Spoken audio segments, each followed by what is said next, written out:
Bonsoir à vous, merci beaucoup d'être avec nous sur Média TV dans On se dit tous. C'est un plaisir pour moi de vous retrouver ce soir en direct pour cet épisode autour des émotions et du travail. Alors justement, en milieu professionnel, est-ce que nos émotions ont leur place? On va poser la question sans plus tarder à la spécialiste qui est avec nous, les coachs. Elle s'appelle Mona Skreli. Bonsoir Mona, comment ça va? Bonsoir Yasmine, comment ça va? Bien, très bien, merci. Très heureuse de vous recevoir ce soir pour parler de ce sujet justement. On pense souvent qu'en milieu professionnel, nos émotions n'ont pas de place. Vous, en tant qu'experte, vous en pensez quoi? Écoutez, merci déjà Yasmine de m'avoir invitée pour parler de ce thème-là, qui est de plus en plus cher aux entreprises. Comme en fait j'accompagne les managers par rapport à leur gestion d'équipe, leur gestion de projet, leur gestion d'objectifs, et on se rend compte que jusqu'à présent, beaucoup d'entreprises avaient décidé à un moment d'être très cartésiennes, c'est-à-dire avec une formule qui est je pense donc je suis, comme disait Descartes. Or, il semble aujourd'hui que quand on arrive à mettre de l'intelligence dans nos émotions, je ressens, donc je suis, est quelque chose qui aide énormément un manager à mieux gérer ses projets, mieux gérer les gens, et les gens, c'est mieux que l'argent. Absolument. Donc en fait, en quelque sorte, nos émotions ou les émotions étaient bannies du milieu professionnel parce qu'elles étaient mal domptées, mal comprises, mal exploitées aussi, c'est-à-dire souvent les émotions, en fait, elles sont tabous. Ouais. Oui, tout à fait. Elles sont souvent tues parce que peut-être que souvent on a considéré que c'était un signe de faiblesse. Donc c'était tabou de parler de nos émotions. Or, il semble aujourd'hui que de plus en plus, quand on est amené à gérer la diversité, quand on est amené à gérer des équipes pluriculturelles, quand on est amené aussi à gérer, c'est-à-dire des objectifs, du temps qui manque, des contraintes de l'environnement, une pandémie. Donc, ce qui veut dire qu'aujourd'hui, un manager et en général, nous sommes amenés à gérer nos émotions. On a parfois même du mal à gérer nos émotions. Et le souci, c'est qu'au niveau professionnel, ça peut être à l'origine d'un manque de dialogue, un manque de communication. Et parfois, ce malaise qu'on a avec nos propres émotions, eh ben justement, ça peut même nous empêcher à avoir donc des relations cordiales de qualité au niveau professionnel, et parfois même on a même du mal, c'est-à-dire à construire un réseau.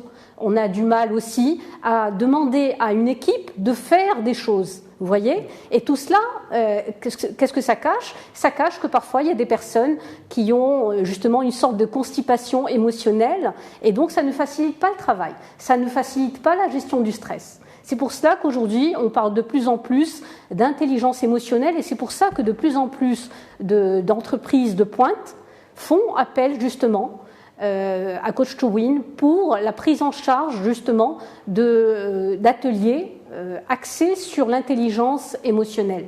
Ok, alors Mouna, je vais vous demander de ne pas faire de publicité si c'est possible, parce que c'est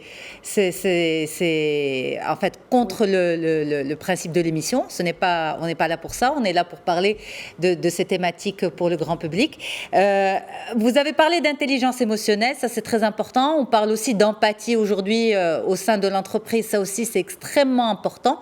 Donc en fait, les émotions aujourd'hui ont toute leur place dans l'entreprise, au sein de l'entreprise, c'est bien ça.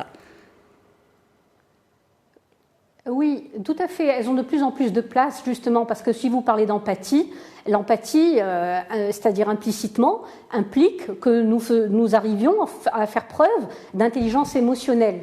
Donc, c'est quoi déjà l'intelligence émotionnelle? C'est la capacité déjà à reconnaître nos émotions et à être amené à pouvoir maîtriser nos émotions pour pouvoir enfin maîtriser nos relations avec les autres. Vous voyez? Donc les émotions, c'est vraiment la clé, parce que quand on a une pensée, on a une émotion, et après une émotion, qu'est-ce qu'il y a? On a une attitude, vous voyez?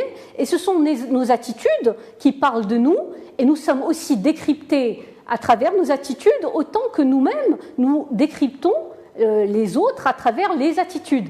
Et ce que ça peut cacher aussi qu'on peut avoir des préjugés. on peut mal comprendre une situation. Vous voyez?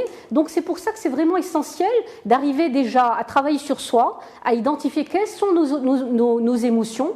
Est-ce qu'on est plutôt en colère? Est-ce qu'on est plutôt triste?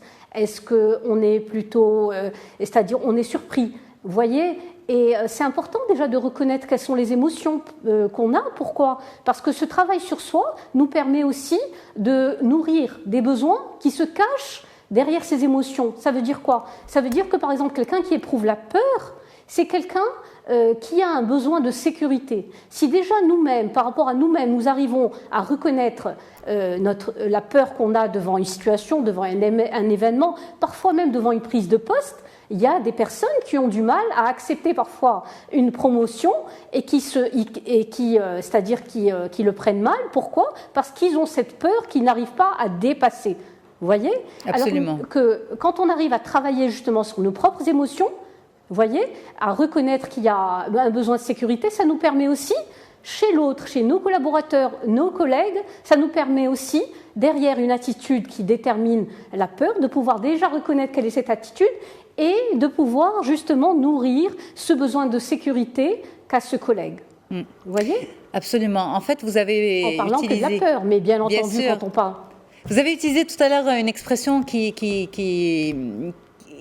on va dire, qui donne cette image. Vous avez parlé de constipation émotionnelle, et c'est un petit peu de ça on a toujours eu l'impression que le monde professionnel, c'était ça. Être pro, être sérieux, être professionnel, être proprement professionnel, c'est être constipé émotionnellement. Or, c'est pas du tout ça. Aujourd'hui, on parle d'empathie au sein de l'entreprise. Les émotions, en fait, trouvent toute leur place. Et on en a besoin. Oui, tout à fait. Elles trouvent toute leur place.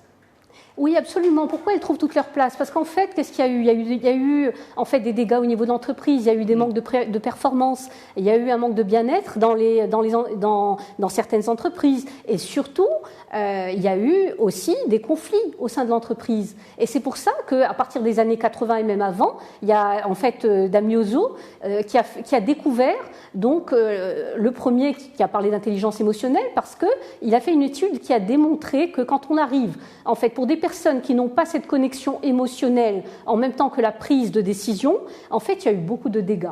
Et donc ça, c'est dans les années 80. Et par la suite, en 95, il y a eu Daniel Goleman qui est rentré beaucoup plus dans le détail, essentiellement au niveau professionnel, et qui a démontré en 95 avec son ouvrage Emotional Intelligence que justement, utiliser l'intelligence émotionnelle au sein de l'entreprise, ça permettait justement d'améliorer la communication, d'anticiper la création de conflits et de gérer des conflits, vous voyez? Et c'est pour cela que dorénavant, on parle de plus en plus d'intelligence émotionnelle. Et surtout, quand vous parlez, Yasmine, d'empathie, quand on fait preuve d'intelligence émotionnelle, quand on arrive déjà à reconnaître que soi-même on est en colère, que soi-même on éprouve de la peur, que soi-même on éprouve de la joie, ça nous permet aussi d'être plus sensible aux émotions que ressent l'autre. Et c'est cela, quand on arrive à se mettre à la place de l'autre pour comprendre son attitude, c'est exactement cela qu'est l'empathie. Et donc, on fait preuve d'intelligence émotionnelle. Et j'insiste aussi sur un point essentiel qu'a pu développer Daniel Goleman depuis les années 95, justement, c'est que on a toujours parlé de quotient intellectuel de QI. Alors que Daniel Goleman, au contraire, a mis en valeur une chose, c'est que le quotient émotionnel d'une personne, en fait, lui permettait, dans 80% des cas, d'avoir, en fait, de grimper dans l'échelon hiérarchique. Alors que quelqu'un qui a, par exemple, un quotient intellectuel élevé, vous voyez, ne pouvait grimper dans l'échelon hiérarchique que dans 20% des cas. Pour vous dire à quel point les capacités émotionnelles des collaborateurs sont vraiment essentielles pour mieux se gérer en interne, ensuite avoir la capacité non seulement de dire les choses, d'exprimer les choses, c'est-à-dire ce qu'on veut dire de manière donc constructive, vous voyez, donc d'avoir aussi une communication qui est assertive et qui nous rend service aussi à soi, vous voyez. Et ça, c'est vraiment capital. Ça permet aussi d'asseoir donc la possibilité d'avoir une équipe qui devient créative. parce qu'elle est dans un environnement qui est positif. Vous voyez, ça permet de construire des relations qui sont aussi basées sur la confiance et sur, c'est-à-dire un feedback permanent. Parce que c'est-à-dire mettre en place une culture du feedback, vous voyez, ça permet à chacun de pouvoir rebondir, de travailler sur soi et en fait d'améliorer nos relations avec les autres. Mais en fait, c'est ça le vrai leadership.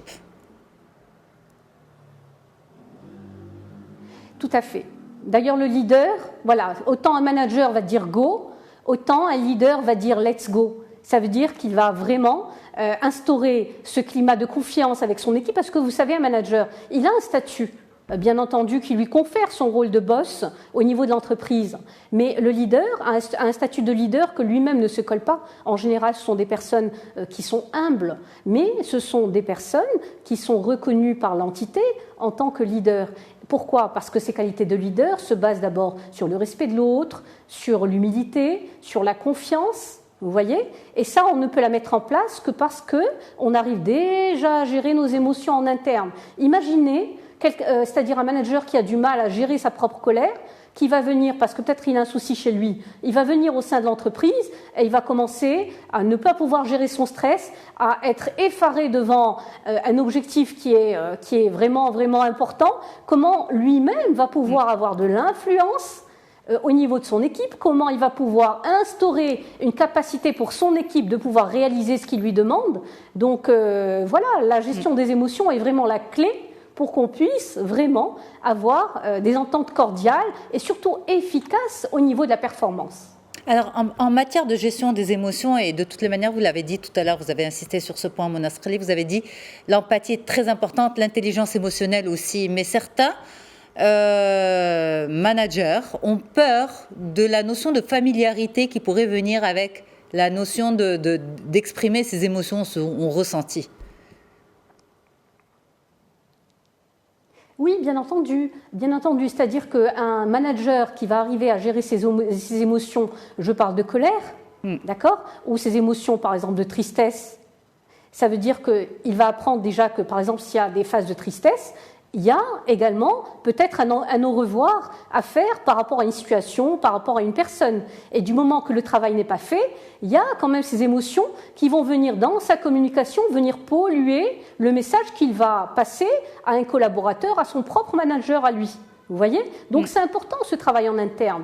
Mais en parallèle, ce qui est aussi intéressant quand on travaille sur soi, ça nous permet aussi d'améliorer les relations avec les autres. Et c'est aussi efficace au niveau professionnel qu'au niveau personnel. Ça nous permet aussi de construire, c'est-à-dire le partage.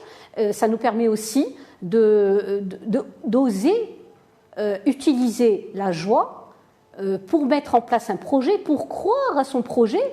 Et si, en fait, parce que vous savez très bien, Yasmine, déjà quand je vous dis colère ou je vous dis tristesse, déjà quand on entend ces mots, on est impacté. Vous voyez ? Donc, le travail sur nos propres émotions nous permet d'être aptes à se connecter à nos émotions, les accepter et les laisser à leur place. Et au contraire, utiliser des émotions comme la joie, c'est-à-dire l'enthousiasme, qui vont nous aider à croire en ce que nous demandons à quelqu'un, à une équipe de faire, et c'est ce qui va aussi drainer la performance, c'est ce qui va drainer l'envie d'amener les personnes à fonctionner avec vous. Vous voyez ? Et tout ce dynamisme n'est possible que parce que vous avez créé un cercle vertueux. C'est ça.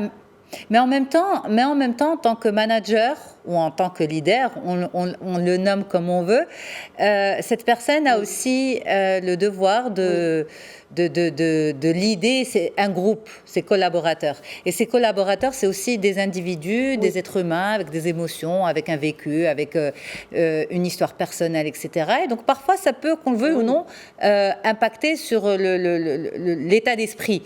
Et donc, quand ça se passe mal à la maison, eh bien, ces collaborateurs, un des collaborateurs peut ramener cette énergie au boulot. Est-ce que c'est le devoir ? Mais c'est là où on parle finalement, est-ce qu'il faut être pro et dire à son collaborateur, non, écoute, tes histoires de famille, de maison, de couple, etc., tu les laisses à la maison.